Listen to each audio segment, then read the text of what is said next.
Welcome to the Buddy and Shane Show. Hello and welcome to the Buddy and Shane Show. This is a grand final review. That's right. The Brisbane Lions have gone back to back. They've done it again. Well done to Chris Fagan. Well done to the Brisbane Lions. Buddy, how on earth did they do what they did? Second half dominated the game. Unbelievable to watch. Well done, the Lions. Croft, what a game. That was incredible. I actually didn't see that coming, especially with it obviously being even at half-time. But for Brisbane to come out after half-time and do what they did was just an incredible thing to watch, wasn't it? It was just amazing. Well, I certainly didn't see it coming. Geelong was set. They were primed. They were fit. They were fast.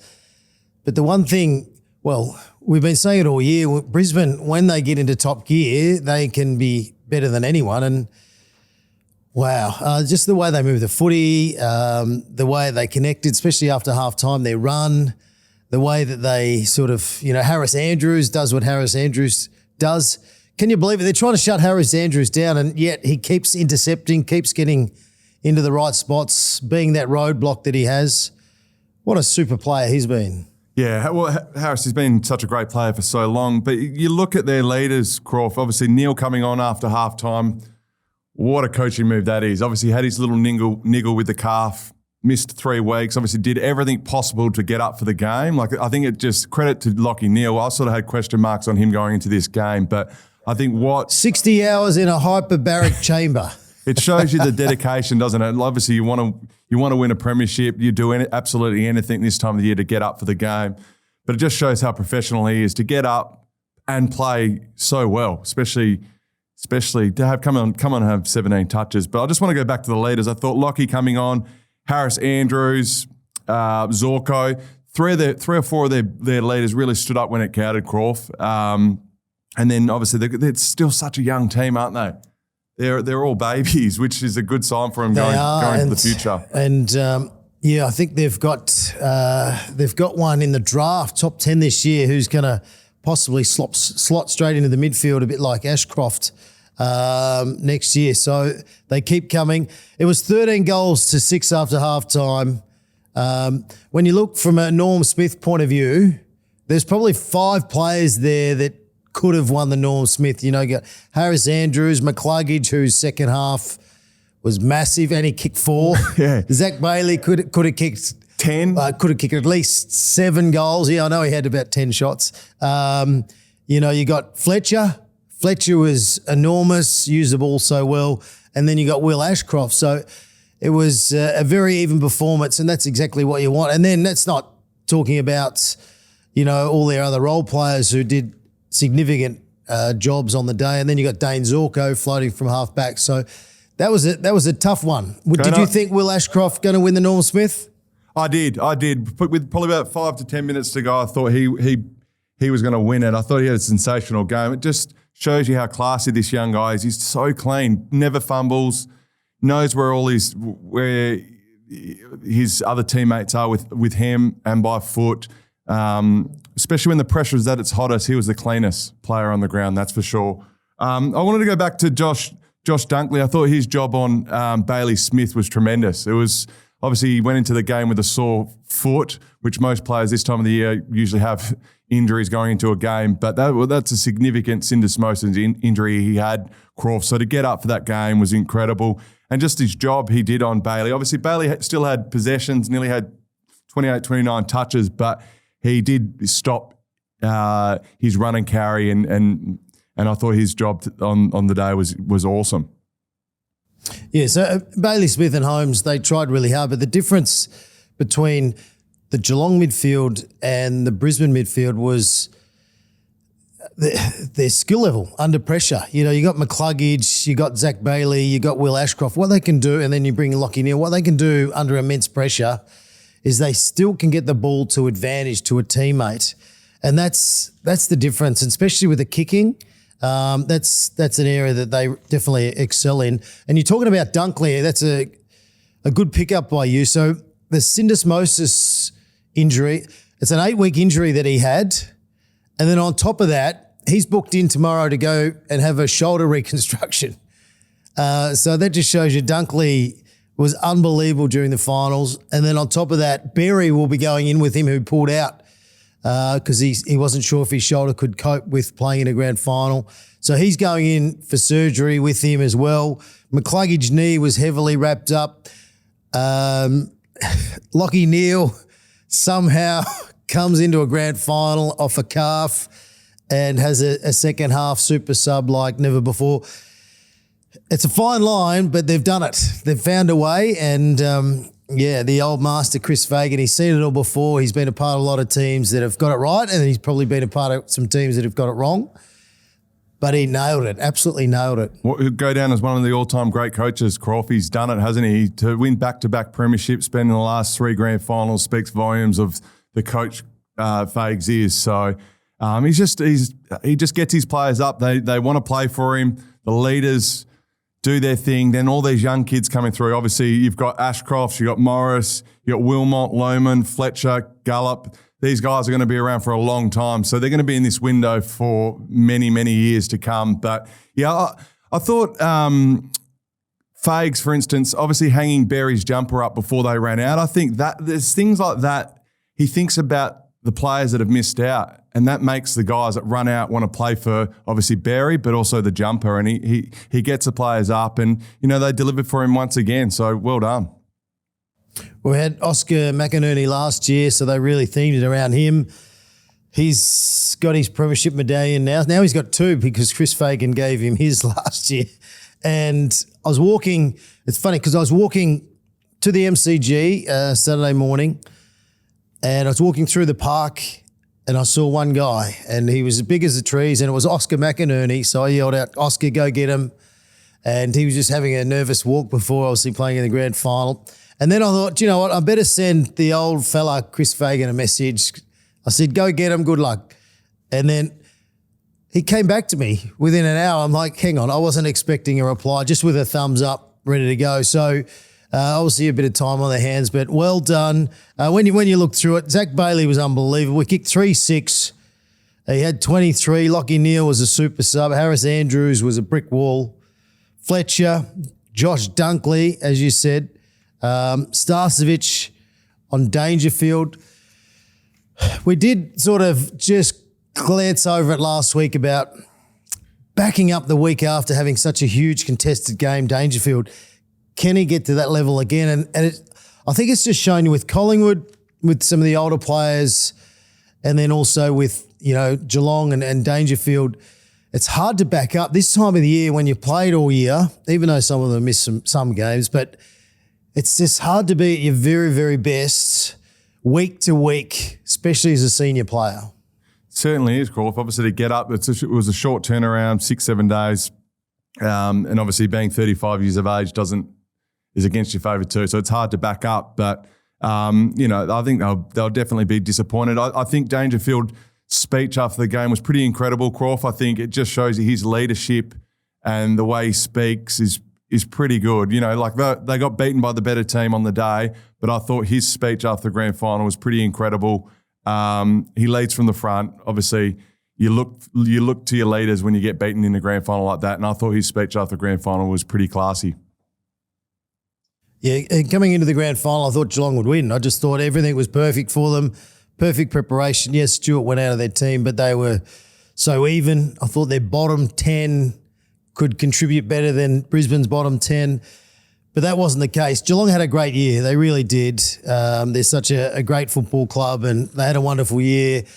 Very good to halftime, disappointing second half, and just seeing during the third quarter, and I was on the third level, they just weren't running. And I'm thinking, oh no, this is not good. Geelong have stopped running. So you just wonder, did the Hawthorn game empty their tank a little bit, or did the first half and the run and the work rate of the Brisbane Lions, did that sort of take the edge off them? I'm not sure. But when you look at the Cats, it was a great year. I think that for me, it was the ground balls in the forward 50, Croft. Looking, that was the dangerous. Obviously, Stewart being out sort of cost him a little bit with ground balls inside 50. Every time Brisbane went in and it hit the ground, Brisbane looked like they were going to kick a goal, didn't they? They were just too good, too classy below their feet in their forward 50. I think that was pivotal in the win, to be honest with you. Once they got it in there, they were able to kick goals on them. So the ground balls in the forward 50 really cost Geelong.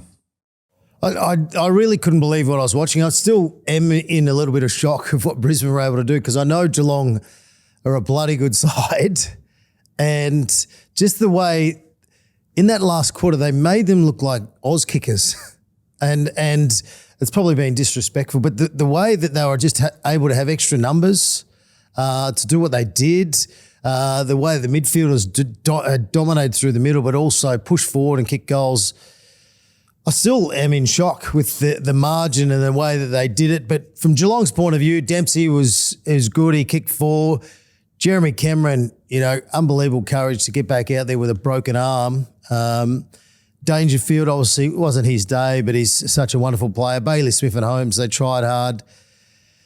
It's Stanley and Blixarv. So Stanley comes in. Blixarv's dominated during the finals in the ruck. So he played well against Brisbane first final. Then they dominated Hawthorn around the middle of the ground. And then grand final, they swap it. So, yeah, from a coaching point of view, you're probably going, okay, what would I have done differently? Do we just leave Blixarv? But I think they were a bit worried about Andrews, but even then they still let Shannon Neal keep going to Andrews, and Andrews was just too experienced from a young player who's a very good runner, but he seemed to just stay put on him rather than run up the field. So there was a few things that, they need to look at. The off-season, they're straight into the off-season. You've got Rowan Marshall and Warple possibly coming in.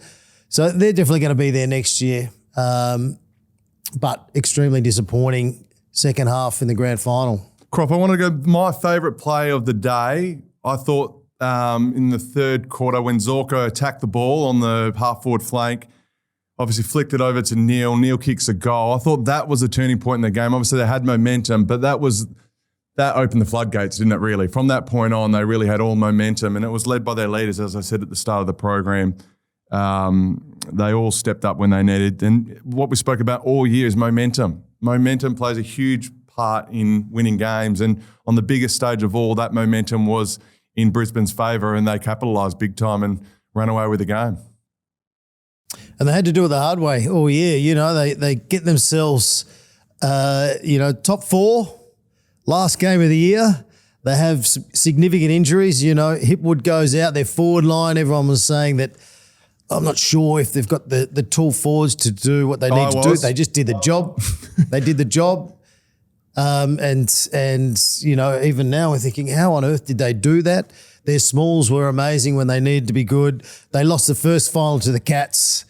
Then they got to work against the Gold Coast, and then they knock off Collingwood, and now they're premiers back-to-back again. A wonderful way to do it. It's not an easy way to do it. They're obviously going to have a few guys in surgery and needing a long time out, but they've got great depth, and there's no reason why they can't be back there next year. Well, they'll be back there. They're going to be around for a very, very long time. You'd think, that, as I said before, they've got so many young kids that are only 20 to 21 years of age.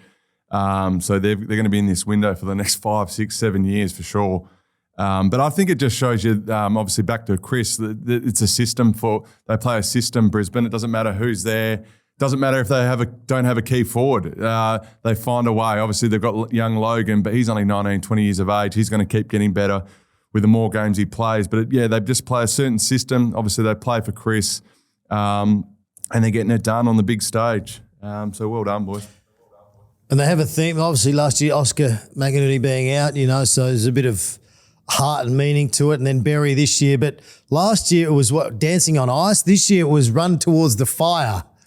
So I wonder what they're going to go with next year. But I love it. I think with footy clubs and moments throughout the season, you've got to have little themes and little focuses just to keep your head in the game. And it was like this year when they'd have a bad week and everyone started writing them off thinking, yeah, okay, they're off, they're not coming back. It was exactly sort of the motivation they needed to go, hey, do you know what? Let's just click into gear and get ourselves going. And they played with, the style of footy that's made them such a great team. But Croft, well done run to towards Charlie the fire, bud. Well done to Charge. Charlie Cameron too. Obviously he's had a pretty up and down last couple of years, but to step up on the big stage, kick the 4 goals, had a quite first quarter, but when it counted, that's all that matters, doesn't it, Croft? It doesn't matter how you play throughout the year on the big stage, as long as you're able to step up and kick the goals. That's all that matters. And what did he do? He did got the motorbike out. The Snoop Dogg dance got me up. I love that. So what did you think of Snoop Dogg? I loved it. You happy with it? I thought it was all time. I thought it was one of the great grand final performances. I absolutely loved it, mate.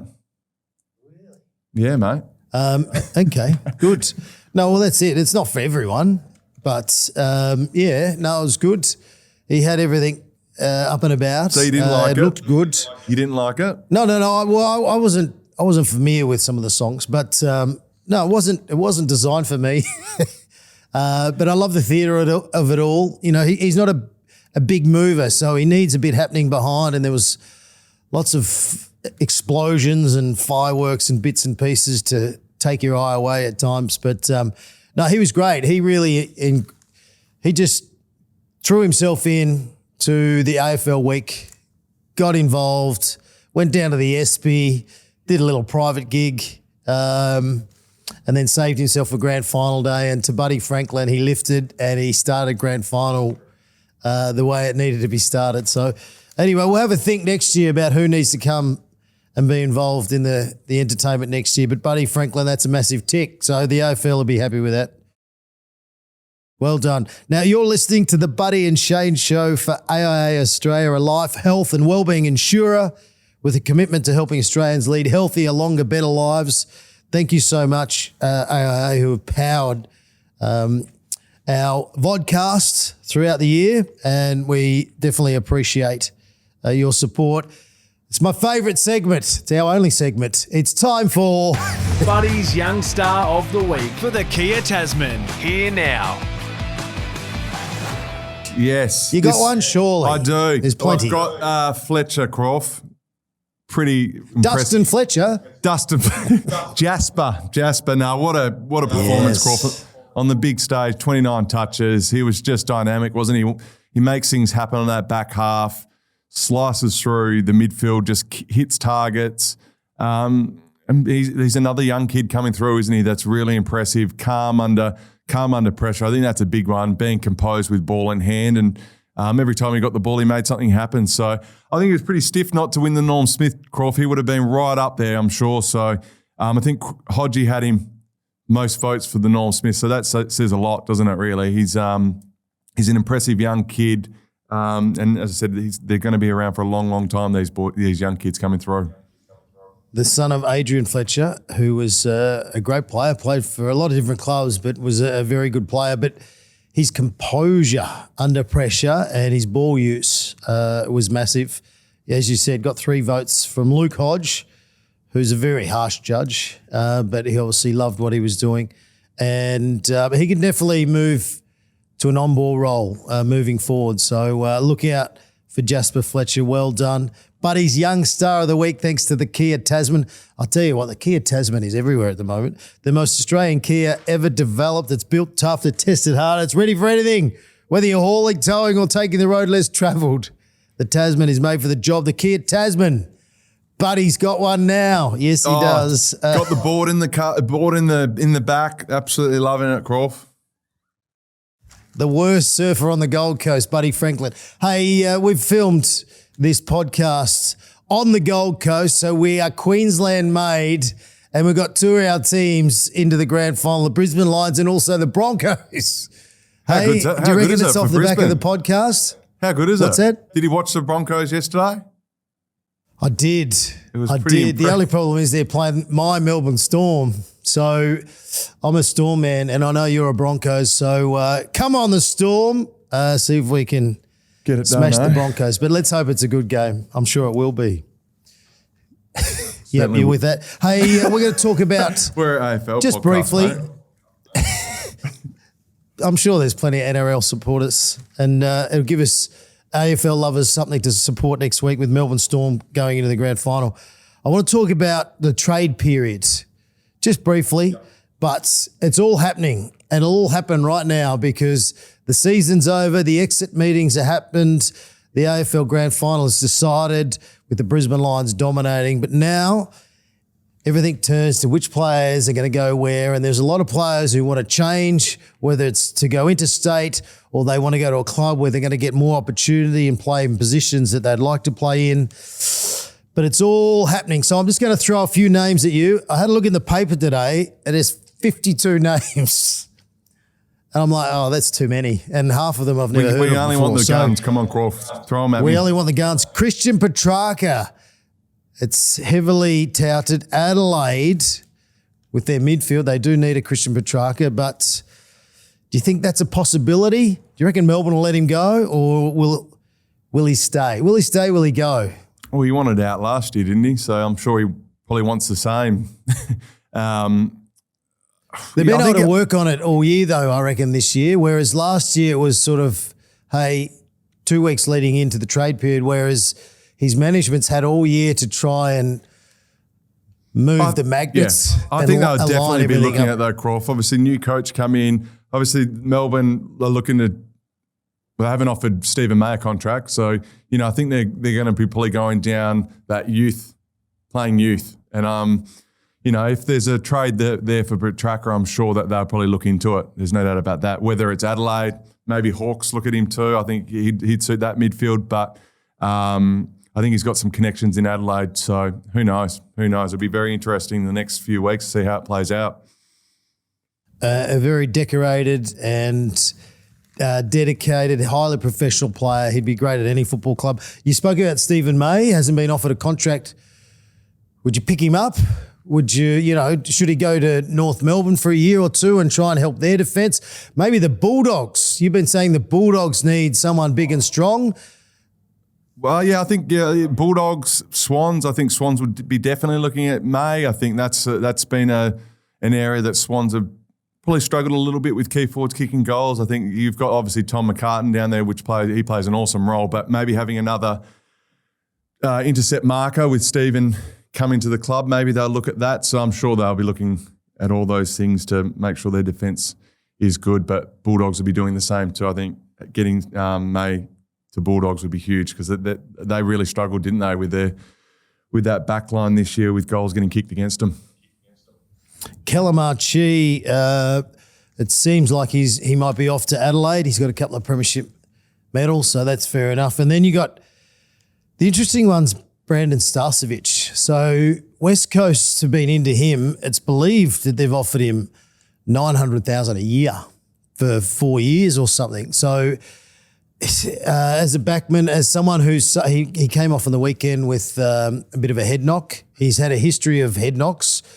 So it's very risky for the West Coast Eagles because they, it could be a situation that might not work out well for them, but they also need some defenders, and they're paying big money for a player who has obviously won the last two flags. So he's a good player, good role player. Yeah, he's one of the best small defenders in the competition. He keeps most forwards quiet.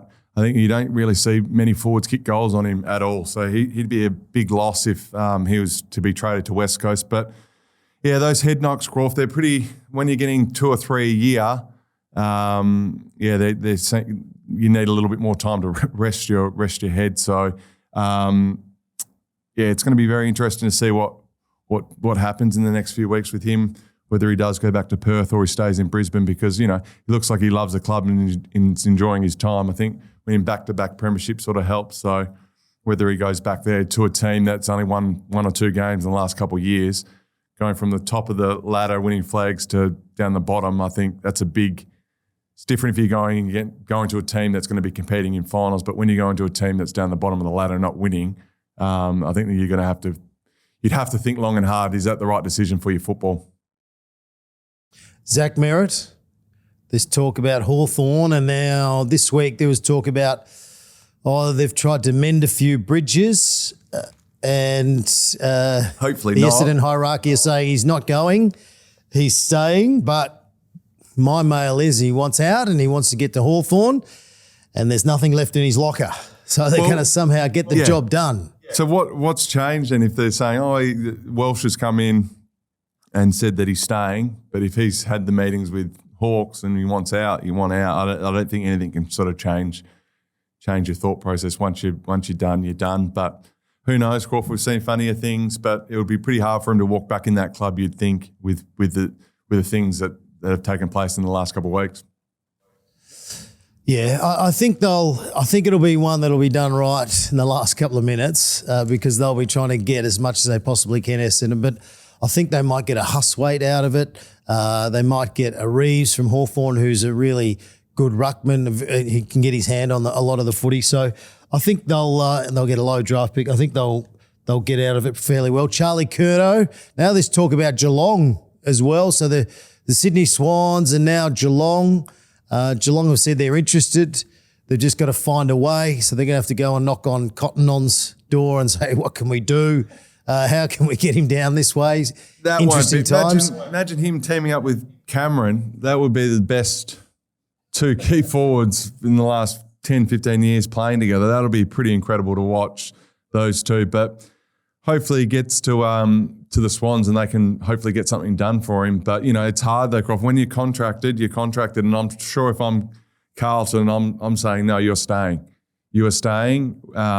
We're going to team up with Mackay and we're going to have a really big crack at getting back into finals because when those two play well and are in the team together, they look pretty damaging. So if I'm Carlton, I'm holding on to him for sure or trying to.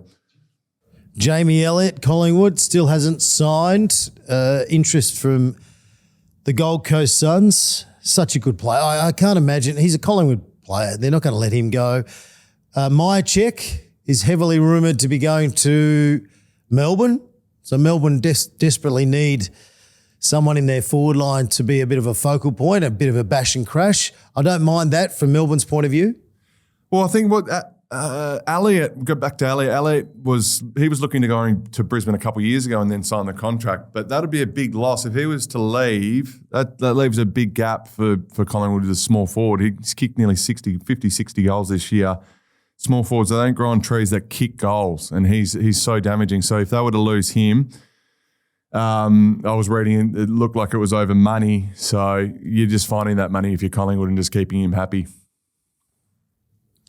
Pay him what he deserves. Exactly. Just imagine, you just reflect on all those amazing marks and those amazing goals that he's produced and all that entertainment alone, and that's what happens with footy clubs. When you get a bit older, they just think you're going to sort of pay, not for the love of it, you still get paid reasonably well, but, they try and really trim the edges. But that's when they deserve, a little bit of cream on top of the cake. And especially when he's been so loyal to the club. He's had his best year. So I think you pay him for what he's worth. Otherwise, he will leave. And that'd be pretty sad if he was to leave and head to Brisbane. Team that's won back-to-back premierships gets the best small forward in the comp would be hard to watch, wouldn't it, Groff? And Jamara Ugle-Hagan, there's a lot of talk about Gold Coast interested. I'm not sure the Gold Coast is the space for Jamara Ugle-Hagan, but it'd be nice to see him back playing AFL footy. I think he needs to go interstate for a change, just to get around a new group and start afresh. Not sure if it's a Gold Coast, but Gold Coast are investigating heavily right now into whether or not they think they can get him on track and get him back playing some really good football. We know he's such a talent, but, when you're in a team environment, you got to be all in. So that's the thing that they're probably looking at right now. And that's it, Croft. You got to be all in. You can't be half-hearted, half in, half out. You got to be all in, and that's the question mark on everyone. On Jamar is he willing to put in and be consistent with his output? Because what he had done at Western Bulldogs this year, contracted player, and then not seen at the football club, is pretty disappointing. So I'm sure most clubs will be doing all their homework into Jamar, whether he can be on a list or not, and whether he deserves to be on a list. So. The next couple of weeks is going to be interesting to see how that all plays out. Yeah, no, the trade period is very, very interesting. I haven't gone over a lot of the names that are still featuring in the papers, but yeah, it's interesting times where clubs, try and sort of play each other. It's a bit like buying a property. They're playing at each other. Deals will get done because all the clubs make changes to their list and they add to their list. They find space for trades and drafts and all that. So it'll be an interesting couple of weeks. I'm sure every day there'll be breaking news on this is happening or talks around this player is happening. So if you like your AFL football and you're always interested about what other teams are doing, I'm sure you're going to be very entertained over the next few weeks. And we're going to leave it there, but are you sad that you're going to be leaving me for the rest of the year? I've enjoyed it, Shane. It's been a fabulous couple months talking football, reviewing games. It's been awesome, mate. So I've had fun with it. It's been incredible. Just before we go, who's going to win the flag next year? I'm going to go Sydney.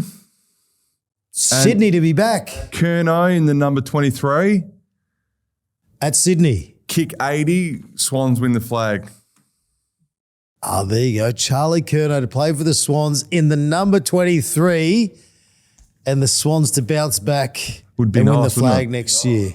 Well, there'll be a chance if they can keep all their A-graders out on the field. There'll be a big chance.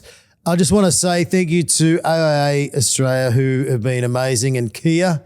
You'll see all the Kia Tasmans on the road. And to our production team, Kyle and Justin at Pivotal Conversations, a little more action. And Brad Klebansky. Brad's been amazing. We love your work, Brad. Thanks to all the viewers and listeners. Buddy and I are going to have a little break. We're going to do some brainstorming on how we can come back bigger than better than ever. So if you've got any thoughts, suggestions, throw them our way and we'll definitely take them on board. And we've loved bringing the podcast to you from the Gold Coast, even though I'm in Melbourne today and we do at times pop into Melbourne or Sydney, but majority we're on the Gold Coast, the heart of the AFL, bud. Do you want to say anything? No, I just want to say, Croft, it's been an awesome year, hasn't it? We've absolutely enjoyed doing this podcast. As I said before, was uncertain whether I'd be a part of doing a podcast, but I've loved it. You've been a pleasure to work with, mate, this year. So yeah, thank you for a wonderful year, and I'm looking forward to next year. We've got some big things on the horizon, so we'll be back bigger than ever next year. And the biggest thing is starting on time next year. We'll start when there's round one, whereas this year we start maybe halfway through pre-season we'll get in here for just a little bit of a warm-up. We'll do a pre-season review.